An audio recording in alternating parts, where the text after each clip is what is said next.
Parang naulit lang ang video ko. Dito na ulit, nakahari na naman. Ganito. Diba? Ay, sasabihin ko, maluwag ang Molino Road. Ay, sabihin ko sa inyo, kahapon medyo maluwag. Ngayon naman, hindi masyado kasi parang maraming sasakyan ngayon. At medyo maaga ngayon. Maaga pa. Ayun. Diba? O kung nakita nyo, maraming sasakyan.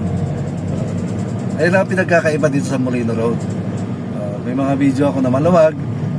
Ito, meron din ngayon, tulad ngayon, maraming sasakyan. Pero Molino Road pa rin. Hindi naman nabago. Dito pa rin ako sa Molino Road. Yan. Pabago-bago dito ay ang sasakyan, ang traffic. Yan lang ang nagbabago. Pero ako, hindi ako nagbabago. Ito yung ruta ko. Ayan. Diba?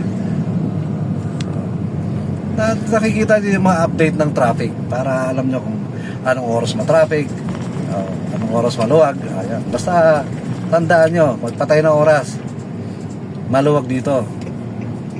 Pagdating ng 5 o'clock, 6 o'clock, 7 o'clock, ayan, ma-traffic na yan. So umaga at hapon, parehas lang yan, basta ganung oras.